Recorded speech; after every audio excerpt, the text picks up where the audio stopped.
Big Boss season 8 చివరి దశకు వచ్చింది. Bigg Boss show grand finale December 15న నిర్వహించినట్లు సమాచారం. బిగ్ బాస్ సీజన్ 8 ఫైనలిస్ట్ ఎవరంటే నిఖిల్, ప్రేరణ, అవినాష్, నబీల్ అలాగే గౌతమ్ కృష్ణ. ఈ 5గురు కంటెస్టెంట్ 14 వారాలుగా తమ ఆటతో పూర్తిస్థాయి ఎంటర్టైన్మెంట్ ఇచ్చారు. అయితే ఇందులో ఓ ముగ్గురు మాత్రమే ప్రేక్షకుల ఉత్సాహాన్ని మరియు సోషల్ మీడియా ట్రెండ్ల ఆధారంగా టాప్ 3లో నిలిచినట్లు సమాచారం. వారిలో నిఖిల్, గౌతమ్ కృష్ణ, నబీల్ అఫ్రిది ఉన్నారు. బిగ్ బాస్ సీజన్ టైటిల్ కోసం అసలైన యుద్ధం ఇప్పుడే మొదలైంది. ఇంకాస్త ముందుకు వెళ్ళి టాప్ 2 కంటెస్టెంట్ ఎవరనేది చూస్తే అందులో నిఖిల్ మరియు గౌతమ్ కృష్ణ. ఈ ఇద్దరి మధ్య యుద్ధం సాగుతుంది. ఇప్పుడు జరుగుతున్న ఓటింగ్ ట్రెండ్లు మరియు ప్రేక్షకుల అంతిమ ఎంపికపై ఎక్కువగా ఆధారపడి ఉంటుంది. వీళ్ళిద్దరిలో ఎవరో ఒకళ్ళు టైటిల్ విన్నర్ అవుతారని అర్థమవుతుంది. ఇకపోతే Bigg Boss season 8 prize money ఎంత అనేది సండే ఎపిసోడ్లో నాగార్జున రివీల్ చేశారు.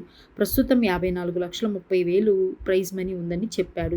కానీ గ్రాండ్ ఫినాలే వరకు అది పెరగొచ్చు లేదా తగ్గొచ్చు అనే విషయాన్ని వెల్లడించాడు. ఇక గెలిచిన కంటెస్టెంట్కి కారు కూడా గిఫ్ట్గా ఉంటుందని నాగార్జున తెలిపాడు. మరి మీరు బిగ్ బాస్ సీజన్ 8 విన్నర్ ఎవరవుతారనుకుంటున్నారో కామెంట్ చేయండి.